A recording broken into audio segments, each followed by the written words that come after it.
Sí, vamos a referirnos a este tema de la emergencia económica que ha decretado el gobierno bajo el argumento de recaudar los 16.3 billones de pesos que no se lograron en la reforma tributaria presentada ante el gobierno. Y yo creo que lo que aquí se sucede es que se ha vuelto costumbre en el gobierno nacional legislar por decreto y pasar por encima del Congreso de la República. Y es que una emergencia económica, señor presidente, solo procede cuando hay hechos sobrevinientes, graves e imprevisibles. Y realmente aquí lo que estamos presenciando es una crisis de gestión. No puede ser que se declare una emergencia por recursos que corresponden solo al 3% del presupuesto, escúchese bien, solo el 3% del presupuesto, cuando en 2024, también por mala gestión, mala proyección del recaudo, el gobierno tuvo que recortar 5 o 6%, que fueron alrededor de 28 billones de pesos. De manera que aquí estamos ante un uso desmedido de la emergencia económica. Habida cuenta que ya el gobierno había utilizado la cláusula de escape de la regla fiscal para llevar el déficit al 7,1% y con ello, según dijo, manejar el deterioro fiscal. Vamos a hacer unas consideraciones. El tema de la ley de financiamiento, reforma tributaria, no es un hecho sobreviniente, es la crónica de un hueco anunciado. Y la Corte Constitucional ha sido enfático en que esta emergencia no puede resolver, no puede utilizarse mejor para resolver problemas estructurales o previstos. No hay nada de imprevisible. Cuando se presenta un presupuesto desfinanciado, acompañado por una ley de financiamiento, que pues el Congreso de la República en su autonomía, como rama independiente del poder público, toma una decisión, si se aprueba, si se niega, si se aprueba parcialmente. Y realmente fueron muchas las señales desde el Congreso de la República que se enviaron a los colombianos y por supuesto escuchadas por el gobierno nacional en el sentido que no había ambiente para aplicarle tributos a los colombianos. Y eso se ha hecho en uso del equilibrio de poderes que reza en la Constitución del 91, de manera que no tiene nada ese hundimiento de imprevisible. Hay otra paradoja.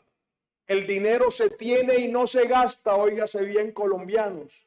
Durante el año 2025, el gobierno nacional ejecutó el 87% del presupuesto, o sea, dejó de ejecutar 62 billones de pesos y aquí se están pidiendo 16, cuando por incapacidad seguramente se dejaron de ejecutar 62. Y de esos 62, 28 billones de pesos fueron de inversión, o sea, para inversión solo se ejecutó el 64% y óigase bien, es de las cifras más bajas de ejecución presupuestal de los últimos 23 años, desde 2002, cuando solo se ejecutó el 56.10. De manera que la plata ha estado ahí, la tenían presente, la podían utilizar y pues la dejaron de ejecutar por incapacidad. De manera que pensamos que es injusto meterle la mano al bolsillo de los colombianos cuando el gobierno ha sido incapaz de ejecutar. De manera que antes de pedir más recursos en estos decretos de emergencia, deben ejecutar lo que ya tienen y es lógico lo que sí les aprobó el Congreso Nacional. Y miren, si vamos por carteras, el Ministerio de Igualdad y Equidad solo ejecutó el 23%. Y los ministerios con mayores montos de ejecución son el Ministerio de Trabajo, que dejó de ejecutar 6.5 billones, el de Salud 2.4, el de Minas 2.1, Educación 1.6 y así sucesivamente. También me pregunto aquí, este uso de la excepción en el tema de salud es para evadir el desacato. Es que la Corte Constitucional expresó y mediante auto que la UPC, o sea, el valor que gira el gobierno nacional por cada colombiano para atención en salud, estaba desfinanciado. El gobierno nacional ha hecho caso omiso sobre eso. Y pues incluso si un auto 2061 del 2025 ya se mantiene abierto un incidente de desacato contra el Ministerio de Salud, incidente de desacato que se debe cumplir porque es la decisión del órgano judicial, una de las tres ramas del poder público que está facultada para tomar decisiones. De manera que la pregunta es, ¿se está tomando un atajo para ocultar la desorganización administrativa? Otro punto que debo mencionar es la opacidad en las operaciones de test de alrededor de 23 billones de pesos. Ya esta no fue una subasta. Lo normal es que se subasten esos 23 billones para ver quién ofrece esos recursos a menores tasas de interés. Eso no se hizo. Eso no se hizo y se adjudicaron a una tasa altísima del 13-15% que vamos a pagar todos los colombianos. Eso no va contra el bolsillo del gobierno de ustedes que nos están escuchando en este momento. Todos los colombianos de a pie tienen que pagar estos recursos, de manera que se apartó de la subasta competitiva donde la puja hubiera hecho que se bajaran estas tasas de interés. De manera que quiero también expresar algunos de los impuestos, por ejemplo, el aumento de IVA de licores, vinos, aperitivos y similares. Eso acompañado con el impuesto al consumo de licores.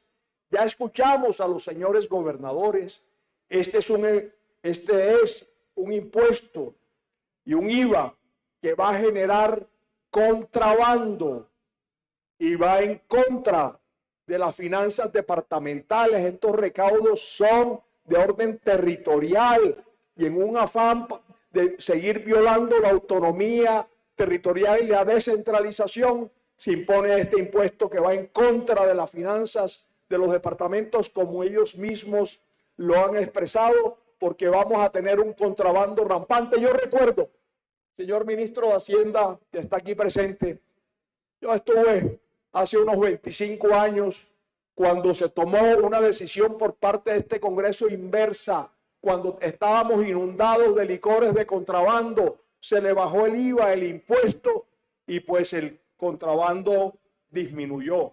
Pero además quiero decir que son consultados los productores nacionales, y escúchenme para que no se diga que aquí estamos hablando y defendiendo al whisky, a los vinos finos. No. Los vinos nacionales que soportan pues un incremento de 243 a 750 pesos el grado alcohólico, un IVA del 5 al 19, un valor del 20 al 30, a eso sí les da. Los licores costosos, en fin, seguramente se podrán asimilar en algún momento y ahora sí, más contrabando. Pero esto es una botella de vino de 13.000, vino popular, clases populares, consumo familiar, sube de 13.000 a 22.000, más del 85%, lo cual golpea las clases más bajas de la población. Y la sobretasa del 15% al sector financiero para dejar el impuesto en el 50%. Yo he sido crítico muchas veces de las utilidades del sector financiero, pero meterle la mano al bolsillo, cobrándole un impuesto del 50%, estamos confiscándole ingresos y eso lo vamos a pagar todos los colombianos que acudimos al sistema financiero. Se van a incrementar las tasas de interés. La lucha que hemos tenido por incrementar los microcréditos para que los colombianos que emprenden no estén en manos del pagadiario y del gota a gota del 20%, y que hemos luchado para que se incremente ello.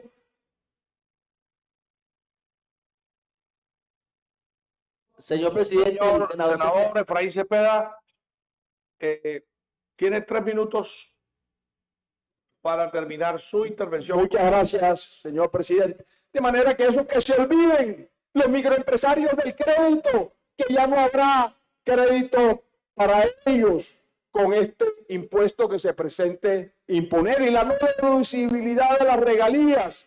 Ya eso fue declarado inconstitucional por la Corte. De manera que dejarlo aquí en claro, y se pretende burlar entonces una sentencia de la Corte. Y para terminar rápido, unas preguntas para el gobierno nacional, que nos diga cuál es el hecho imprevisible específico que ocurrió entre la presentación del presupuesto y esa declaratoria, más allá del rechazo político de sus propuestas tributarias totalmente previsibles que iba a suceder, sobre la gestión. ¿Qué pasa que no se ejecuta el presupuesto? ¿Qué pasa que su ejecución ha sido la más baja en los últimos 23 años y se dejan 28 billones de inversión y 62 billones sin ejecutar? ¿Bajo qué criterio técnico, preguntamos, se estructuró la operación de los 23 billones fuera del mecanismo típico?